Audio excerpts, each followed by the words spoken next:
If you've started making positive changes in your life, maybe you've started new good habits or cut out vices and some of your old bad habits, but you're not seeing improvement straight away, I want to reassure you today. This was my experience, and I think this is quite normal and natural, because we expect we're going to start our new diet, start at the gym, start reading these books or whatever the habit is that we've decided to choose, and we're going to see a linear progression towards the goal we have in mind. But things might actually be getting worse, or at best staying the same. So we're not seeing improvements, and why is this?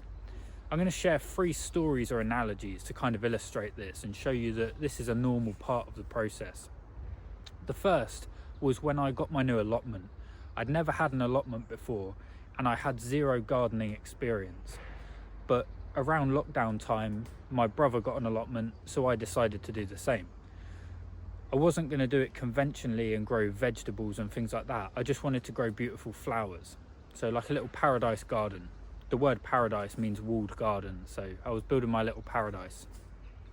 And when I got the allotment, it was all overgrown. So everything was kind of going to get ripped out and start again.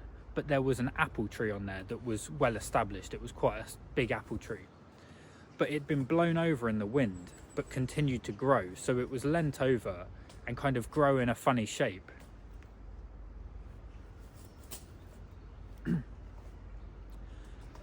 So the first thing I did was I pruned the apple tree. Now, I tend to be able to learn new skills quickly. We've got YouTube, you can Google how to prune an apple tree. But because it had leant over, I basically decided to cut half of the tree off, because then it would encourage the tree to grow upright. And I had faith and a vision that if I cut a tree in a certain way, it's going to grow how I want it to. Now my 2 neighbours, actually more people that had allotments around me, were like, oh no, you don't want to do that, that's going to destroy the tree. They were doubting my judgment, because I had a nice tree, it looked good, but it was kind of growing sideways. Now, in order to fulfill my vision that I had, it had to get worse before it got better. Cutting bits off the tree, quite substantial branches, made it look worse. And they all doubted me. And the next summer, it didn't produce fruit because I'd shocked the tree. Now, I anticipated this, and I kind of knew this was going to happen. So at the time, these seasoned allotment people, like old men that have been doing this a long time, were like, no, you don't want to do that. And I'm brand new to it. So they were doubting my judgment, and you can doubt yourself during this time. But I had a vision and I had faith, and to be honest, if it didn't work, I would just plant a new tree there, which probably isn't the best mentality, but that was the plan. Anyway, next summer they were all proved right because it didn't produce fruit. However, the summer after, it was beautiful. The shape of the tree was lovely, and everybody complimented me. I had the neighbours saying, can I take a cutting off your tree because it's so nice. So it got worse before it got better.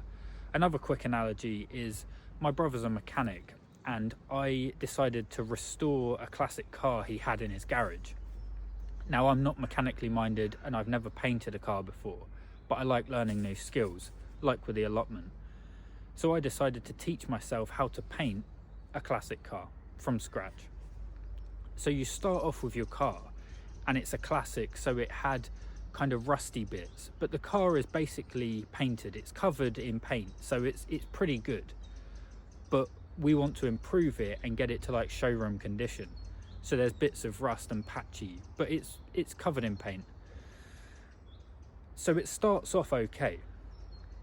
Now, in order for me to prepare that car and paint it, I had to strip it back to bare metal. So it got a lot worse before it got better. So in me stripping it, it's now exposed. It can go rusty, and I had like all kinds of problems once I'd exposed the bare metal. So in the fulfillment of my goal, which is this showroom car, it started off all right, but it had to get worse before it got better. And then once I painted it, it was beautiful. It was like showroom condition again. So during that period, you can doubt yourself. And I doubted myself because I've never painted anything before. I actually had to paint that about 3 times because the paint failed. I had crazy reactions with certain thinners and stuff I was using. So it got worse before it got better. And this is the same for your life. The final analogy isn't my one. I heard this, I can't remember who said it, otherwise I would credit them. And this happens, they were given the analogy on meditation. Somebody said, when I meditate, I get all these things come up in my mind that I didn't have before I started meditating. And this is what you're experiencing when you start your new diet or start prayer, meditation and fasting for Lent. You're getting these things come up. And the analogy they gave was, imagine you go into a building that's been abandoned for a long time, or into your attic. There's dust settled on everything. So it's basically quite clean. The air is clean, but there's just dust on everything. If you want to clear that room and get it so it's like fully clean, you have to start blowing dust off of books and wiping tops and stuff, wiping desks.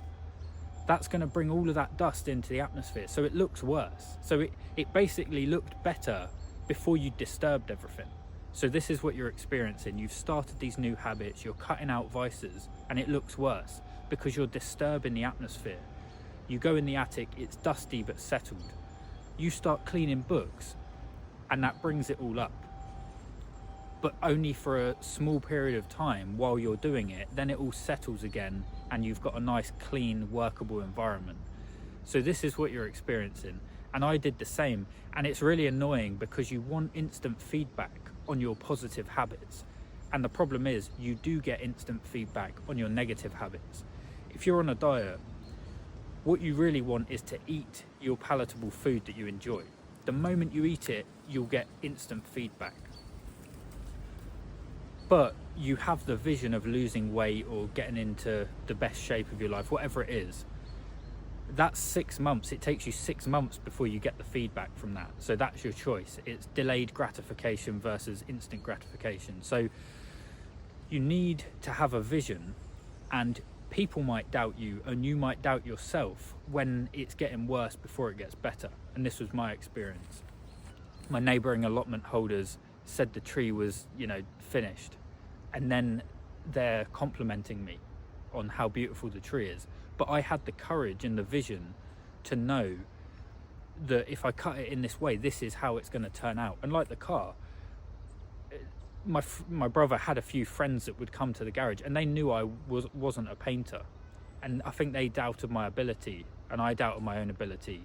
Then once you do it, you have full conviction. So during this period, you have to hold on to your vision. Why are you doing what you're doing?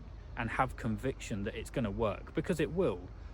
But this is a test, because it gets worse, and that seems strange. That seems like it shouldn't be, but it's part of the process.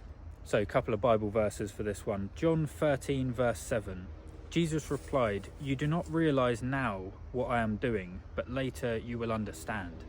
And I feel myself, the more projects and things I've worked on, and the more I kind of see it work out in how I imagined and how my vision was, I get more conviction. And I feel like saying this to people. Like, I get comments on some of my businesses that I do, people telling me how to do it, and I think, you don't know what I'm doing, but you'll see in the end. Like, they think they're giving good advice, but there's reasons why I do certain things. So like when I chop the tree, oh, you don't want to do that. Or if I want the tree to grow upright instead of sideways, I have to do that, and I have the vision. And many people told me how to paint the classic car that I was painting, and my research kind of showed me that that wasn't good advice. So you do not realize now what I'm doing, but later you will understand. Everybody celebrates when you succeed, but while you're doing the work, it doesn't quite look like it's going to work out for you. And don't doubt yourself, because it will. And this one's beautiful. Romans 8 verse 18. Consider that our present sufferings are not worth comparing with the glory that will be revealed in us. So that's saying the current sufferings are nothing in comparison to the future, to the thing we're going to get. So it's getting worse, but it will get better. So remember and remind yourself why you're doing what you're doing. You have a vision, you have a goal. Hold on to that.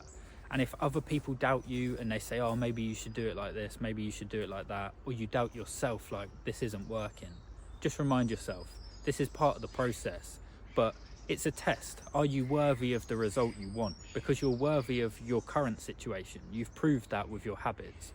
You're always worthy of what you have. It's a result of the actions you take. So these new actions are testing you. And are you worthy?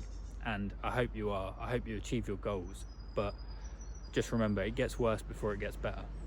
Hope that helps. Speak to you soon. Oh, just a quick note.